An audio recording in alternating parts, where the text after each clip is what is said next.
অগণিত শুকর কৃতজ্ঞতা জ্ঞাপন করছি যে আল্লাহ রাব্বুল আলামিন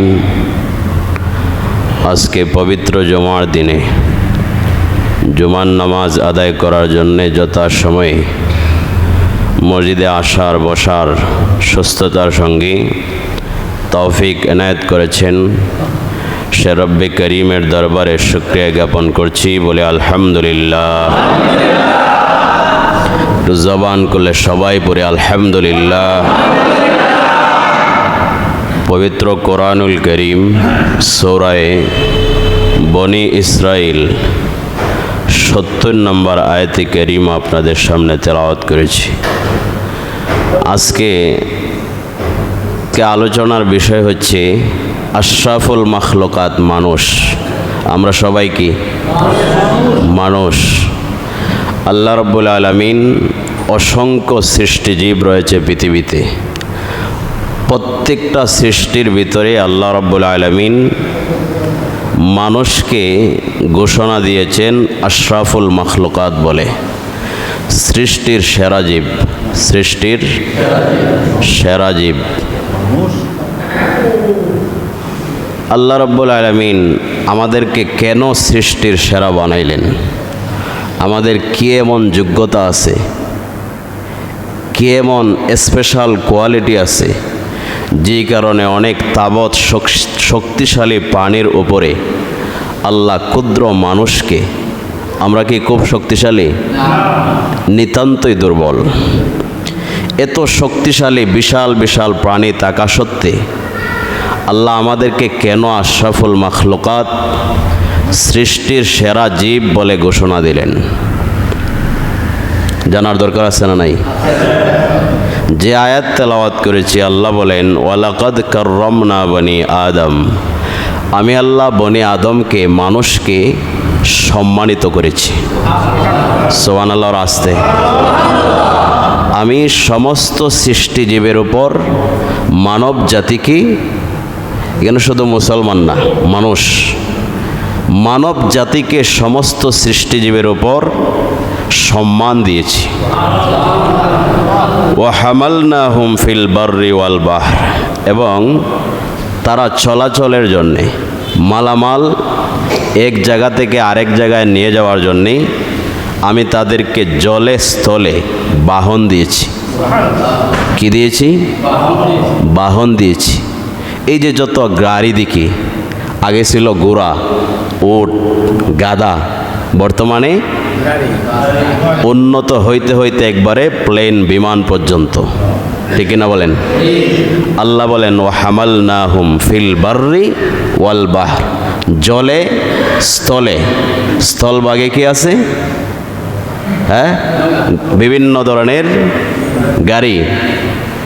আর জলভাগে আছে বিভিন্ন ধরনের নৌকা থেকে শুরু করে স্টিমার, এরপরে বড় বড় জাহাজ, সাবমেরিন। প্রত্যেকটাই এই আয়াতের অন্তর্ভুক্ত। যেটা বলেন এগুলো কি গরু ছাগলের জন্যে না আমাদের জন্যে? কাদের জন্যে? আল্লাহ বলেন বনি আদমকে আমি শ্রেষ্ঠ মর্যাদা দিয়েছি সমস্ত মাখলুকাতের উপর, এবং তারা চলাচল করার জন্যে বাহন হিসাবে আমি আল্লাহ জলে স্থলে সর্ব ধরনের বাহনের ব্যবস্থা করে দিয়েছি। এরপরে আল্লাহ বলেন ওয়ারাযাকনাহুম মিনাত তাইয়্যিবাত, এবং আমি বনি আদমকে একমাত্র সম্মানজনক রিজিক দিয়েছি।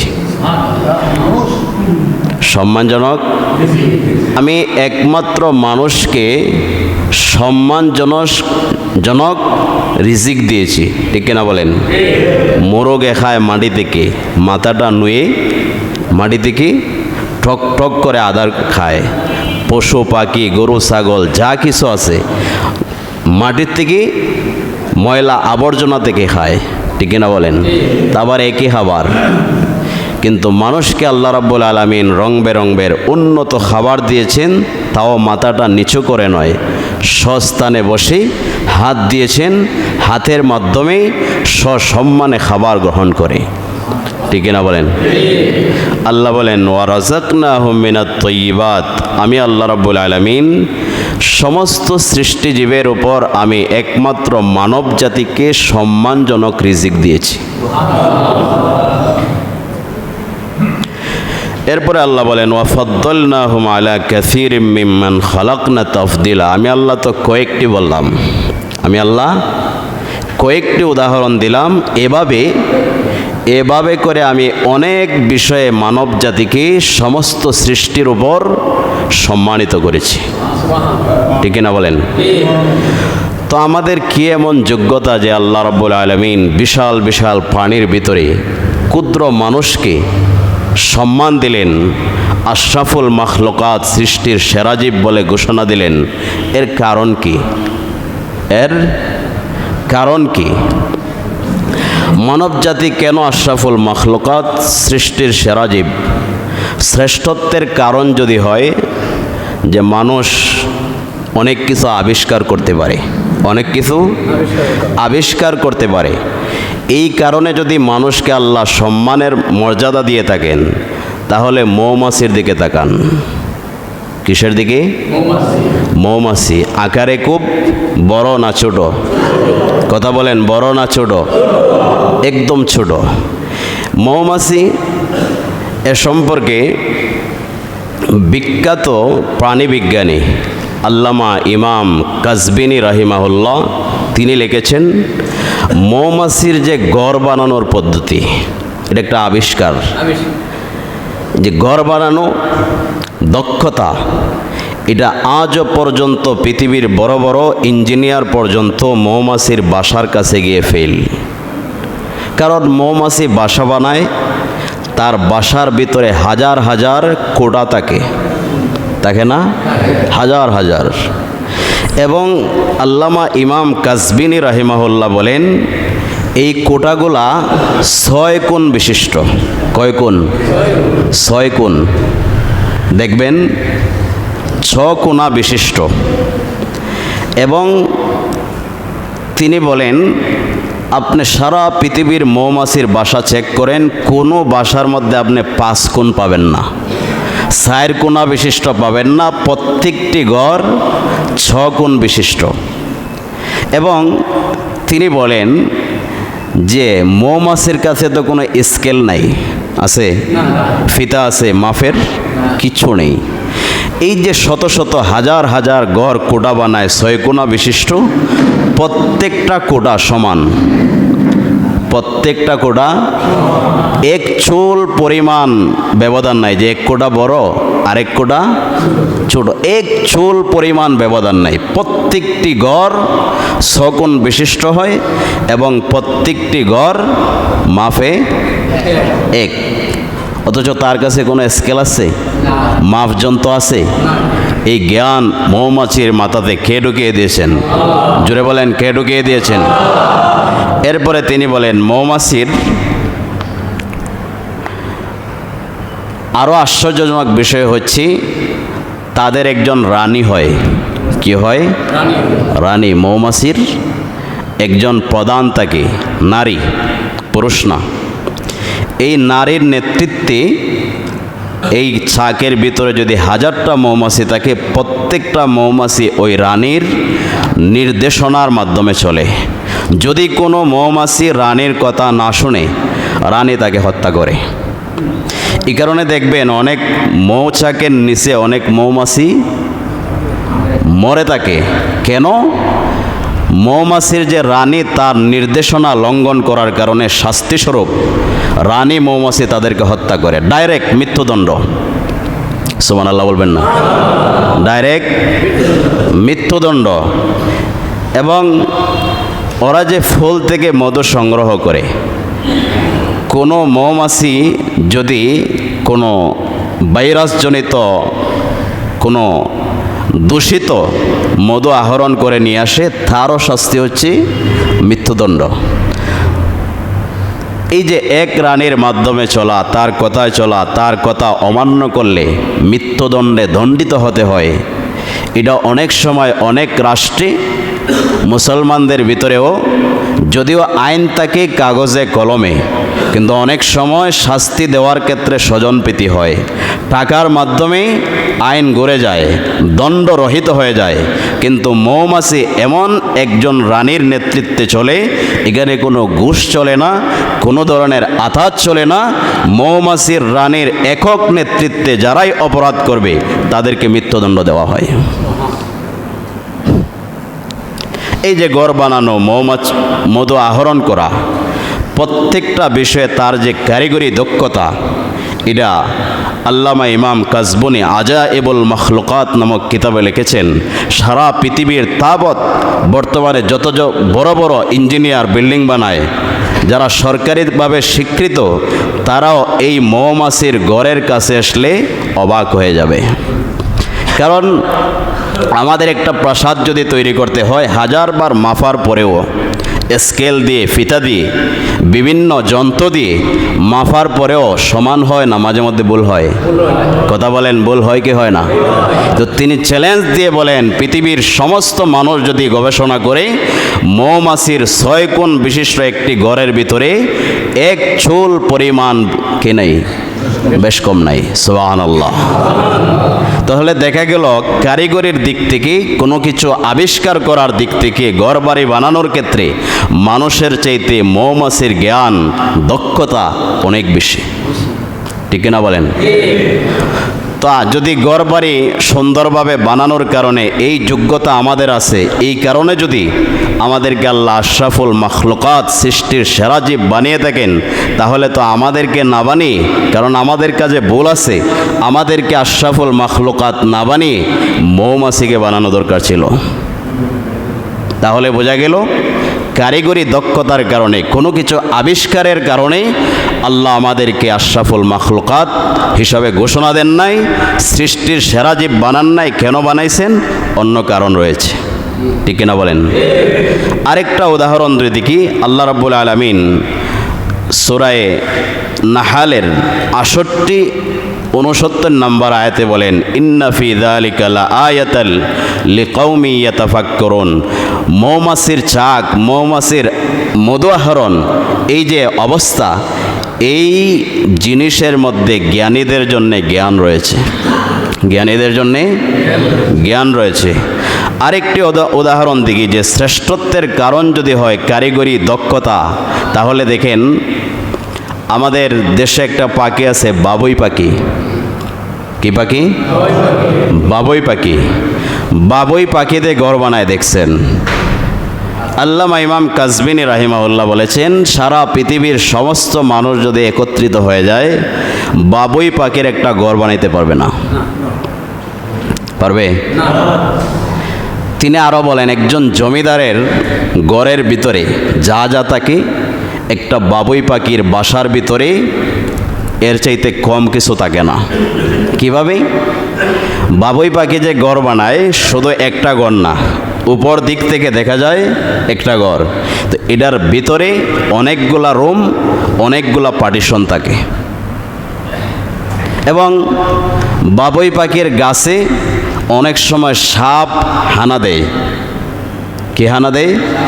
সাপ হানা দেয়। এই কারণে বাবুই পাখি ঘরের দরজা রাখছে নিচ থেকে। কোন দিক থেকে? নিচ থেকে। তাও আবার বাহির থেকে ঘরের দরজা একটা, কিন্তু ভিতরে একটু যাওয়ার পরেই দুইটা। একটা হয়েছে, একটা ঘর এমনিতেই রাখে সরাসরি, যাতে সাপ বা কোনো শত্রু যদি ঢোকে ধোঁকা খাওয়ার জন্যে। আর এর মধ্যখান থেকে আরেকটি রাস্তা নিছে তার মূল ঘরের, এবং এই ঘর থেকে যখন সে বের হয়ে আসে বা ঘরের ভিতরে ঢোকে, তখন ওই রাস্তাটা টোট দিয়ে বন্ধ করে ফেলে।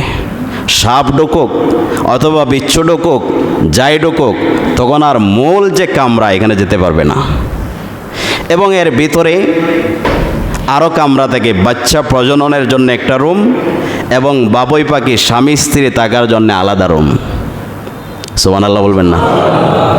এরপরে তিনি আরও বলেছেন, রাতের বেলা যাতে ঘরের ভিতরে আলোর দরকার আছে না নাই? কি করে বাবুই পাখি? গোবর নিয়ে যায়, গোবর, গরুর লেদা। এটাকে মুখে করে নিয়ে ঘরের কোনো এক জায়গার ভিতরে ঠোঁট দিয়ে এটাকে চেপে ধরে। এরপরে দেখবেন আমাদের সমাজে আশেপাশে একটা পোকা আছে, জিজি পোকা। কি পোকা? জিজি পোকা। এটার বৈশিষ্ট্য কি? পিছন দিক থেকে বাত্তি ধরে। এই জিজি পোকাকে বাবুই পাখি নিয়ে যায়। নেওয়ার পরে এই জিজি পোকাকে সামন্দিক গোপরের ভিতরে চেপে ধরে যাতে বাইর না হতে পারে, এবং এটাকে চেপে ধরার পরে এটা যতক্ষণ জীবিত থাকে ততক্ষণ আলো দিতেই থাকে। এদের ডিম লাইটের ব্যবস্থা হয়ে গেছে। এরপরে এখানে তিনি আরও বলেছেন যে বাবুই পাখি গোবর কেন নেয়? মাটিও তো নিতে পারতো, কাদা মাটি।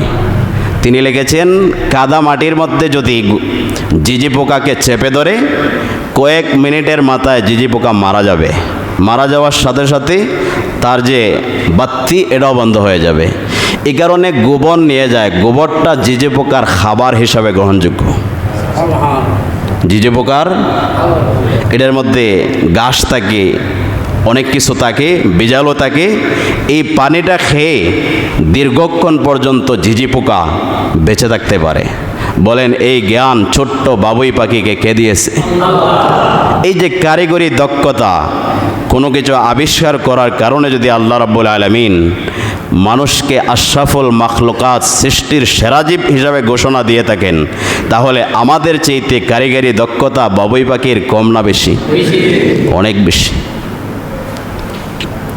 ঠিক না বলেন? এরপরে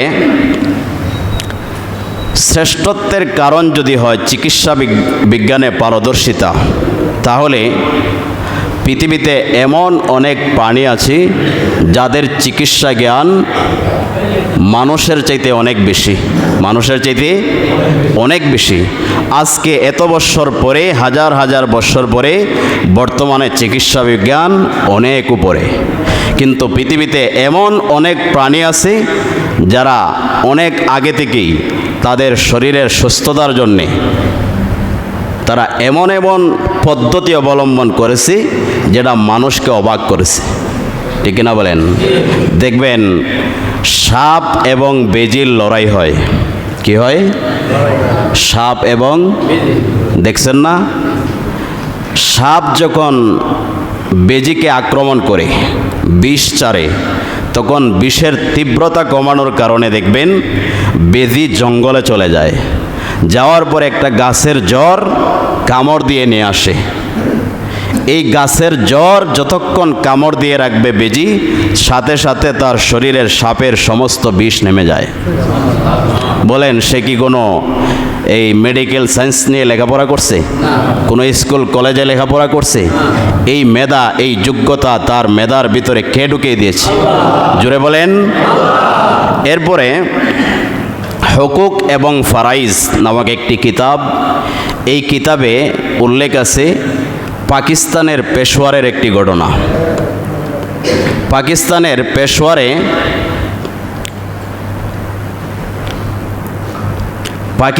পেশোয়ারে একবার এই যে বানর, অসংখ্য বানর মানুষের ফসলি জমি, এরপরে ফল মূল সব কিছু ধ্বংস করে ফেলে।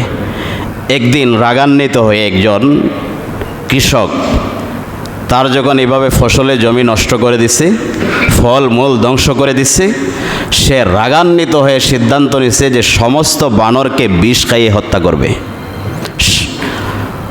সে বাজার থেকে আটা নিয়ে আসার পরে আটার রুটি বানিয়ে রুটির সাথে বিষ মিশিয়ে দিছে।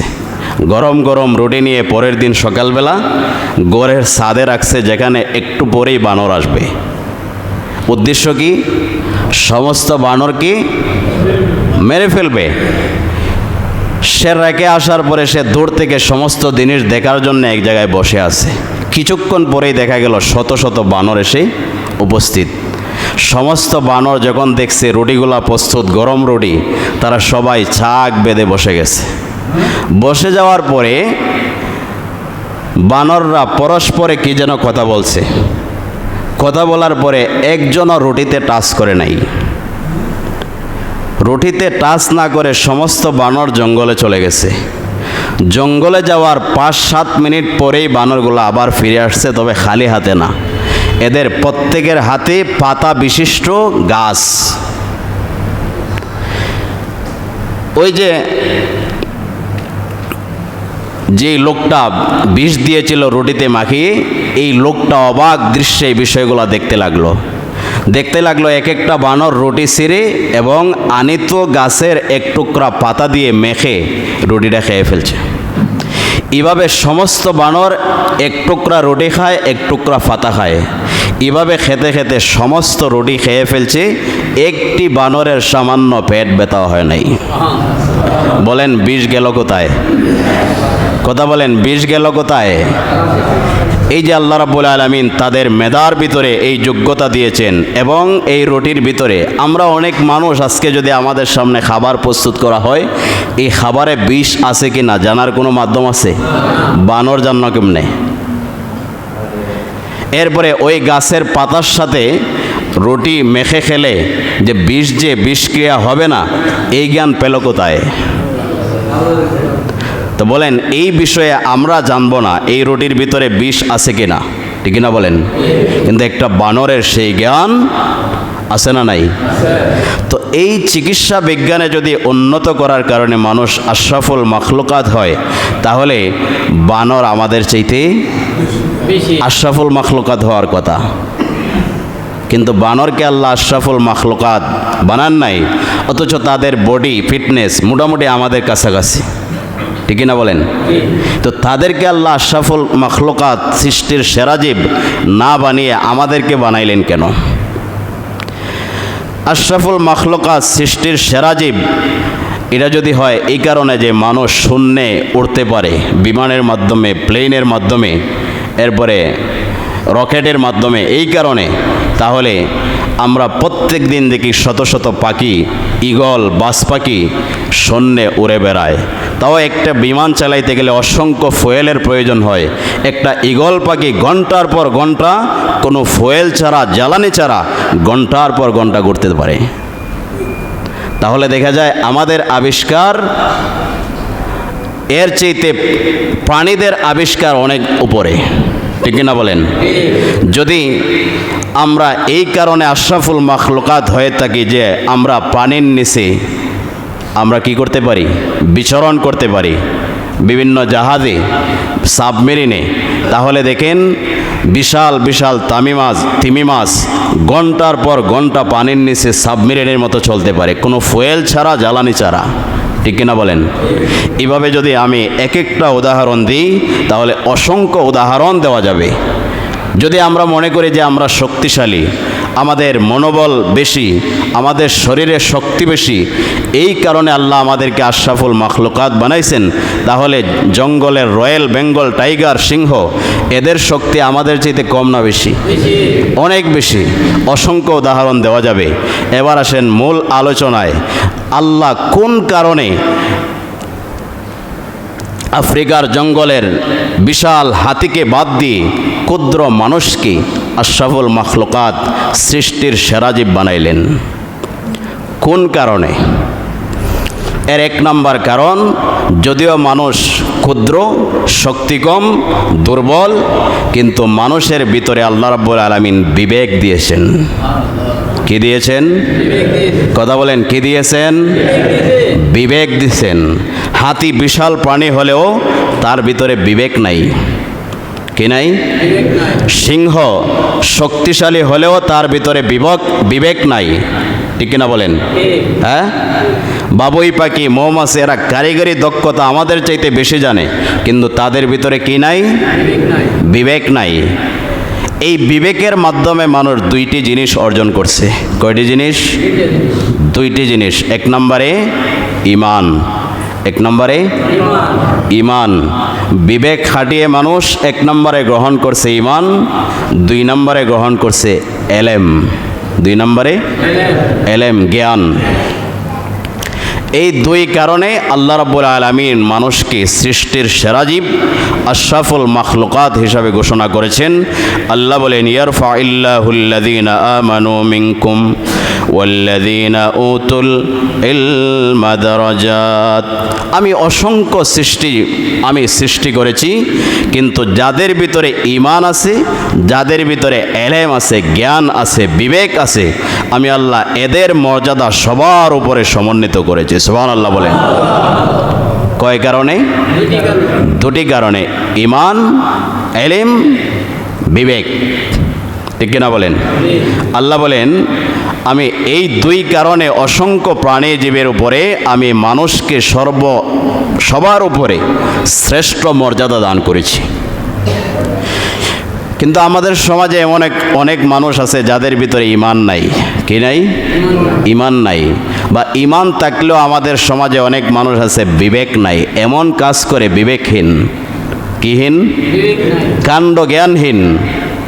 এই সমস্ত মানুষকে যদিও আল্লাহ সমস্ত মানুষকে আশরাফুল মাখলুকাত বলেছেন, কিন্তু যাদের ভিতরে ঈমান নেই, যাদের ভিতরে বিবেক নেই, আল্লাহ রাব্বুল আলামিন বলেন তারা যদিও আশরাফুল মাখলুকাত বানাইছিলাম, তারা হচ্ছে চতুষ্পদ জন্তুর মতো, চতুষ্পদ চার পায়া জন্তুর মতো।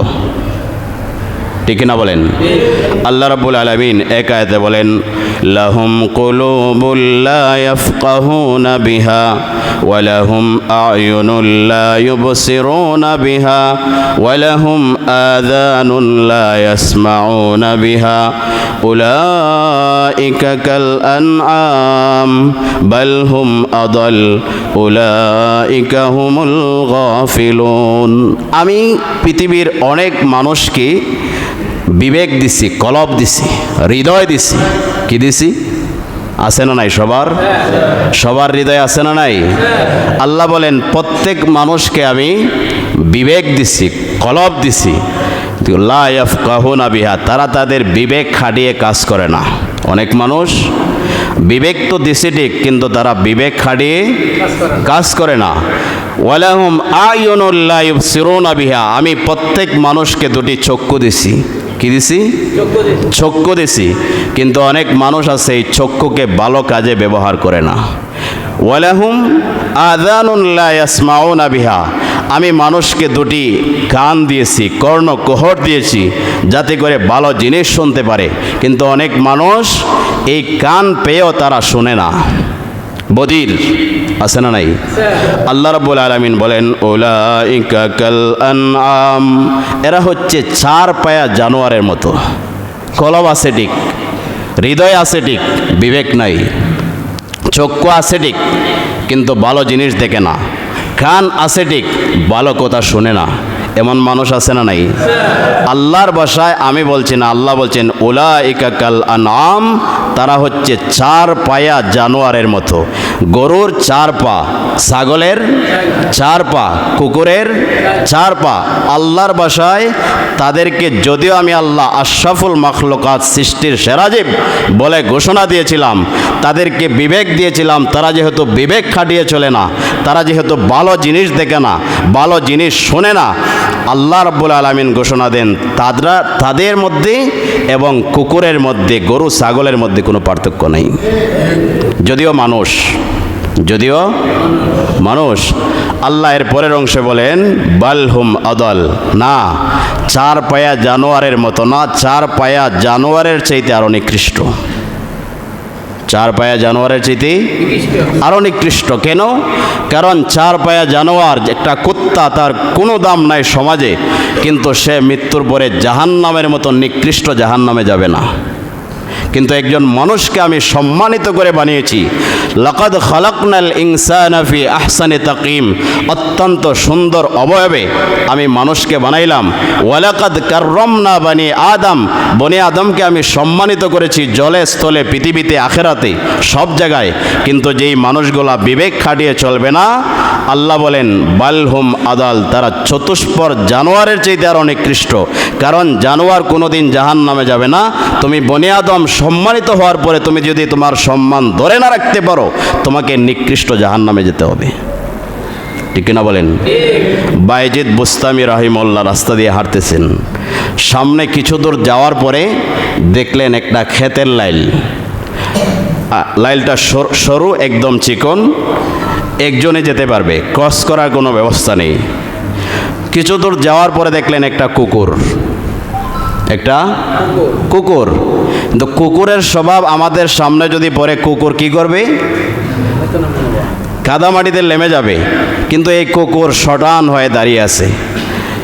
ইমাম বাইজিদ বুস্তামি রাহিমাহুল্লাহ বললেন যে হে কুকুর, তুমি তো সামান্য একটা কুকুর, তুমি নেমে যাও, তোমার পাক পবিত্রতা নাই, তোমার নামাজ নাই, রোজা নাই, তুমি নেমে যাও। আমি তো কিছুক্ষণ পরেই নামাজে যেতে হবে, আমি যদি কাদামাটিতে নেমে পড়ি আমার জামা কাপড় ময়লা হয়ে যাবে। আল্লাহ রাব্বুল আলামিন কুকুরের জবান খুলে দিচ্ছেন। কুকুর বলতেছে যে হে বাইজিদ বুস্তামি, আমি নিকৃষ্ট পানি, আমার পাক নাপাক নাই, আমার নামাজ নাই, রোজা নাই, কিন্তু আপনি যে ময়লার কথা বলছেন, আপনি যে গুনাহ করে আপনার হৃদয়কে কলুষিত করেছেন, আপনি যদি কাদামাটিতে নেমে পড়েন আপনার জামা কাপড় ভরেও যায়, ময়লাও হয়ে যায়, আপনি যদি এটা সাবান দিয়ে ধুয়ে ফেলেন ময়লা পরিষ্কার হয়ে যাবে। কিন্তু আপনি গুনাহ করে আপনার কলবে যে ময়লা লাগিয়েছেন, সারা পৃথিবীর সমস্ত সাবান ইউজ করলে পাক হবে না। ঠিক কিনা বলেন? আল্লাহ বলেন উলাইকা কাল আনআম, যে সমস্ত মানুষকে আমি আল্লাহ বিবেক দিছি, জ্ঞান দিছি, জ্ঞান খাটিয়ে কাজ করে না, বিবেক খাটিয়ে কাজ করে না, বিবেকহীন কাজ করে, হারামে লিপ্ত, নামাজ নেই, রোজা নেই, এই সমস্ত মানুষ কাল আনআম, চার পায়া জানোয়ারের মতো। অথচ এর আগের আয়াতে কি বলছেন? আমি সমস্ত মানুষকে আমি আল্লাহ রাব্বুল আলামিন জলে স্থলে সম্মান দান করেছি। ঠিক কিনা বলেন? সম্মানজনক রিজিক দিয়েছি। কিন্তু যারা এগুলা কাজে লাগাইবে না, আমায় আল্লাহর হুকুম মানবে না, আল্লাহ বলেন বালহুম আদাল, চার পায়া জানোয়ার না, জানোয়ারের চাইতে আরও নিকৃষ্ট। নাউজুবিল্লাহ বলেন। এরপরে আরও কিছু বিষয় দেখেন। সকালবেলা কিছু মানুষ ফজরের সময় ঘুম থেকে ওঠে, ফজরের সময় ঘুম থেকে ওঠে, ওঠার পরে কাজের দান্দায় বের হয়ে যায়। ফজরের নামাজ নেই, দোয়া কালাম নেই, জিকির আসকার নেই, আল্লাহর যে বিধান আছে সেটা নেই। তো পেটের খিদা নিবারণ করার জন্যে ঠিকই ফজরের সময় উঠে, সকাল সকাল উঠে কাজে বের হয়ে যায়, কিন্তু আল্লাহর যে বিধান আছে 2 রাকাত ফরজ নামাজ আদায় করা, আল্লাহকে সেজদা দিয়ে কাজে বের হওয়া, এই দায়িত্ব পালন করে না। হাদিসে নবীজি মুহাম্মদ সাল্লাম বলেন পৃথিবীর সমস্ত পাখি দেখবেন সকালবেলা ঘুম থেকে ওঠার পরে তাদের কোনো চিন্তা নাই। আছে কোনো চিন্তা? পরিবারের চিন্তা নাই, ব্যাংক ব্যালেন্স কিচ্ছু নাই। তাদের একটাই চিন্তা থাকে যে কিভাবে এই খাবার সন্ধানে যাবে, পেট ভরে সারাদিন খেয়ে আবার বাসায় ফেরত আসবে। তো একটা মানুষও যদি সকালবেলা ফজরের সময় ঘুম থেকে উঠে, ওঠার পরে সে তার কাজে চলে যায়, কাজের সন্ধানে, পেটের খিদা নিবারণ করার জন্যে, রোজিন নেশায়, তাহলে ওই মানুষটার ভিতরে আর ওই পাখির মধ্যে পার্থক্য কোথায়? একটা কুকুর সকালবেলা বের হয়, তার সারা দিনের নেশা পেট ভরা, রোজি করা। ঠিক কিনা বলেন? একটা মানুষও সকালবেলা ঘর থেকে বের হয়, তার পেটের খিদা নিবারণের জন্যে ফজরের নামাজটা নেই, আল্লাহকে সেজদা নেওয়া নেই। তাহলে ওই দুইটা পানির মধ্যে কোনো পার্থক্য থাকে? আল্লাহ আমাদেরকে আশরাফুল মাখলুকাত বানাইছেন বিবেক খাটিয়ে কাজ করার জন্যে। আল্লাহ যে হালাল হারাম দিয়েছেন, এই বিষয়গুলা জেনে বুঝে আমল করে নিজের জীবনকে, নিজের শ্রেষ্ঠত্ব মর্যাদা ধরে রাখার জন্যে। কিন্তু যারা ধরে রাখতে পারবে না, আল্লাহ রাব্বুল আলামিনের চূড়ান্ত ঘোষণা উলাইকা কাল আনআম, তারা চার পায়া জানোয়ারের মতো। বালহুম আদাল, চার পায়া জানোয়ার জাহান্নামে যাবে না, কিন্তু তুমি বনি আদম আশরাফুল মাখলুকাত, সৃষ্টির সেরা জীব হয়ে তুমি যদি তোমার বিবেক খাটিয়ে কাজ না করো, হারামে লিপ্ত থাকো, আমি আল্লাহর বিধান মতো না চলো, তোমাকে অবশ্যই জাহান্নামে যেতে হবে। ঠিক কিনা বলেন? জোরে বলেন। আল্লাহ আমাদের সবাইকে কথাগুলো বোঝার তৌফিক দান করুন। আমরা অনেকে গত জমায় বলেছিলাম সপ্তাহে একবার নামাজে আসি, তাও খুতবা যখন শুরু হয় দৌড়ে দৌড়ে ঢুকি, আবার সুন্নত নেই, সালাম ফেরানোর পরেই দৌড় দেই। অনেক আছে সুন্নত নামাজ পড়েই না। সুন্নত নামাজ যদি নামাজ পড়েও, 5 ওয়াক্ত নামাজ পড়লেও অনেক সময় সুন্নত বাদ দিয়ে দিই, যে সুন্নতের কোনো দাম নেই। তো নবীজি মুহাম্মদ সাল্লাল্লাহু আলাইহি হাদিসে বলেন মান সাল্লা ইসনাতাই আশারাতা রাকআতান কোনো ব্যক্তি, যে ব্যক্তি সারাদিনে 12 রাকাত সুন্নত নামাজ আদায় করবে। কয় রাকাত? 12 রাকাত। ফজরে 2 রাকাত, জোহরে 4 রাকাত, পরে 2 রাকাত। কত রাকাত হয়েছে? 8 রাকাত। 8 রাকাতই তো? 8 রাকাত। এরপরে মাগরিবে 2 রাকাত। কয় রাকাত হয়েছে? 10 রাকাত। এরপরে এশারের পরে, ফরজের পরে 2 রাকাত, মোট 12 রাকাত। নবীজি বলেন, যে ব্যক্তি সারাদিনে 12 রাকাত সুন্নত নামাজ আদায় করবে, বুনিয়া লাহু বিহিন্না বাইতুন ফিল জান্নাহ, আল্লাহ রাব্বুল আলামিন তার জন্য জান্নাতে একটি প্রাসাদ বানাইবেন। এটা হচ্ছে ফজিলত। বিধান হচ্ছে ফরজের পাশাপাশি এটা হচ্ছে এই যে 12 রাকাত, এটা হচ্ছে সুন্নতে মুআক্কাদা। সুন্নতে মুআক্কাদা মানে অবশ্য পালনীয়, অবশ্য পালনীয়। আর জুমার দিনের এই যে 2 রাকাত জামাতের পরে, কয় রাকাত সুন্নত? 4 রাকাত। এটাও সুন্নতে মুআক্কাদা, অবশ্যই পালনীয়, অবশ্যই পালনীয়। এরপরে আসরের 4 রাকাত নামাজ আমরা অনেক সময় পড়ি না, সুন্নত। সময় থাকলে পড়া, এটা সুন্নতে জায়েদা, পড়লে সওয়াব হবে, না পড়লে কি নাই, গুনাহ নাই। তবে যদি সুযোগ থাকে মাঝে মধ্যে আমরা কি করব? পড়ব।